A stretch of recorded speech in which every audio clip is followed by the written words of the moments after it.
Rigat ti pumangon. Nulanadla daw, mapudutan tayo. Ganun ba man, ang init na to or ang araw na ito ay hindi lang magsisilbing bitamina. Bagkus magpapaalala sa atin that truly Christ is risen. And He is risen. Si bibiyag iti Diyos. Amen. Let's pray. Lord, we offer to you this message and may you continue to speak to us through your servant in Jesus' name. Amen and Amen. May nabalitaan na po ba kayong tao na namatay at muling nabuhay? Adan kakabsat? Dagiti na dumak. Maaring dagiti dumak kit mangagas. Ibagada nga natay dahi may katlungal daw kit nagungarda. Nagpaagas pa'y siguro dagiti na dumak kada tayon. Anya iti reaksyon tayo na makangig tayo itinatahi kit nagungar. Ano po?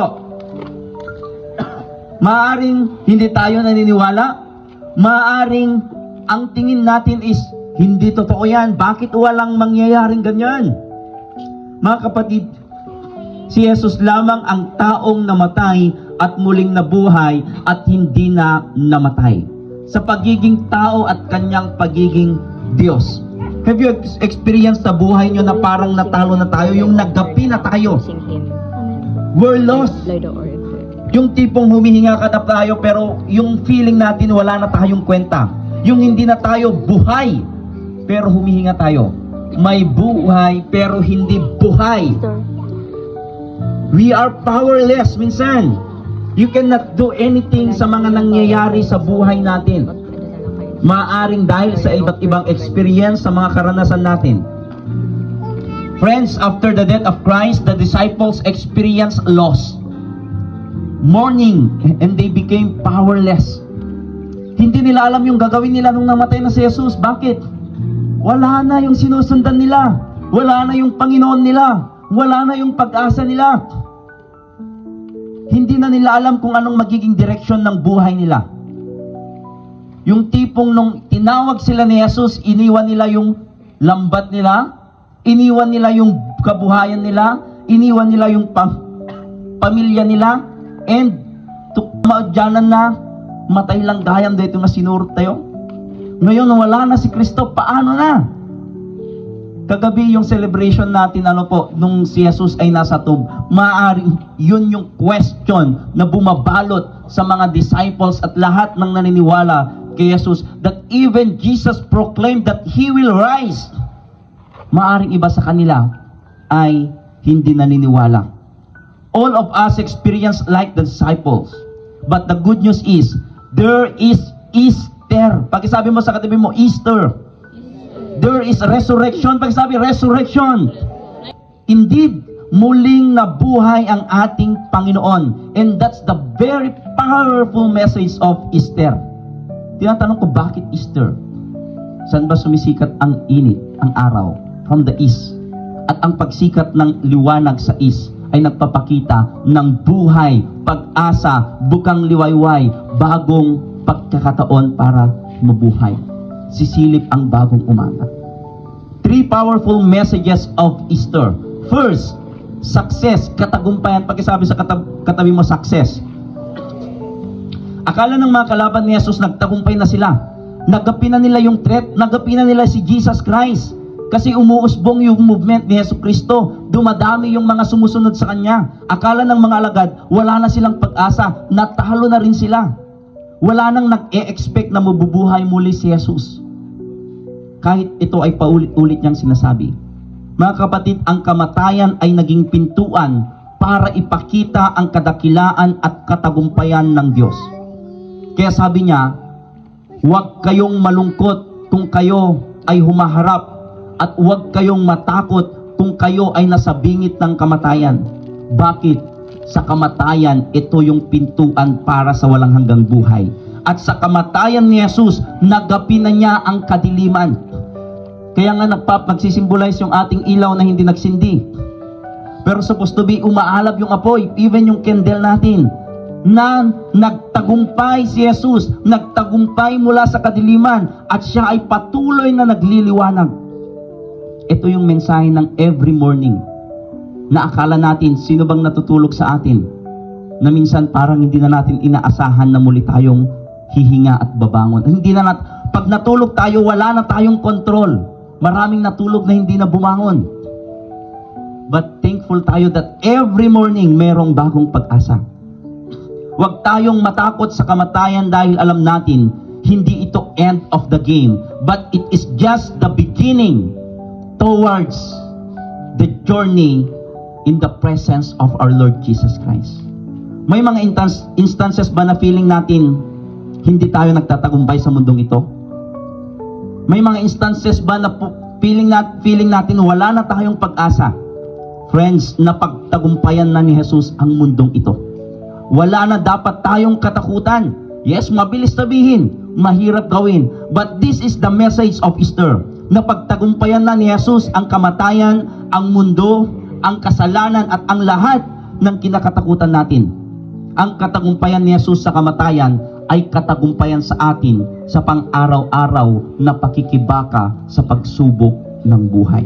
Second, powerful message of Easter. Life. Pakisabi sa katabi mo, life. Buhay. Akala ng mga alagad, wala nang buhay si Jesus. Wala na. Kaya pumunta yung mga alagad na babae, parang pumunta sila not expecting na buhay ang pupuntahan nila si Jesus. Sa readings natin kanina, pumunta sila, may dala-dala silang pabango para sana haplos, ikan man iti balsamo, taong balsamo iti.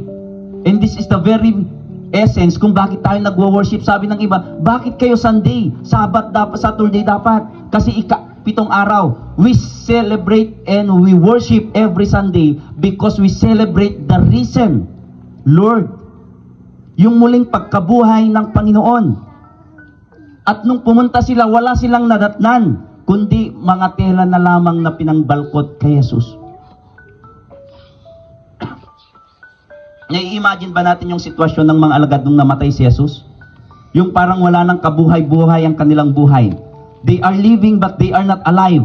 They are hopeless, helpless.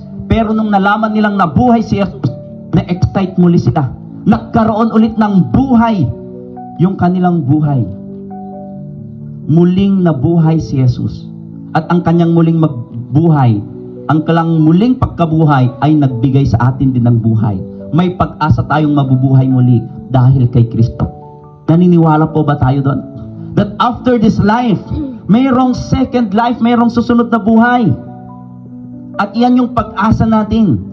More than that, kung tayo ay dumaranas ng helplessness, hopelessness, and even spiritual death, emotional death, remember, Christ is risen.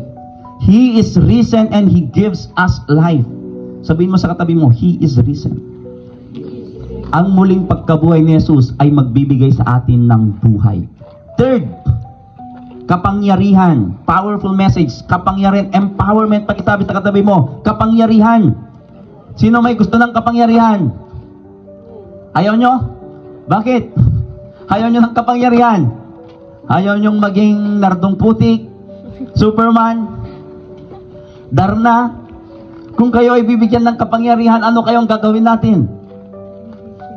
The disciples are powerless, takot at bagabag. At merong accounts na yung mga disciples after po na namatay si Jesus at inilibing, sila ay nasa loob ng isang kwarto, pinadlock yung kwarto, at sila ay takot na takot, bagabag na bagabag, nagtatago sila. Kaya nga nagawang i-deny ni Peter si Jesus. Bakit? Parang powerless na. Wala silang magawa against sa Roman Empire, that very powerful that time. Sino ba naman ang hindi matatakot kung mga sundalo ng Romano ang kakaharapin mo? Ngunit nung nakita nila at naranasan nila na muling nabuhay si Kristo, nagkaroon sila ng kakaibang kapangyarihan. They were empowered. Kapangyarihan upang ibahagi ang mabuting balita.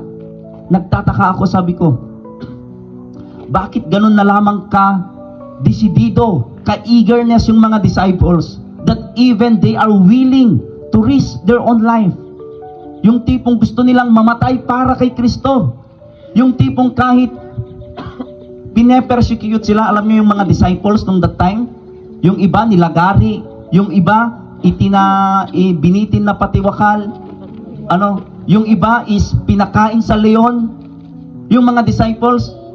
At nagtataka, bakit ginagawa nila yon? Para kay Kristo, para ibahagi ang mabuting balita, para ipalaganap ang kaharian ng Diyos, para ipalaganap ang pag-ibig, ang hustisya. Bakit?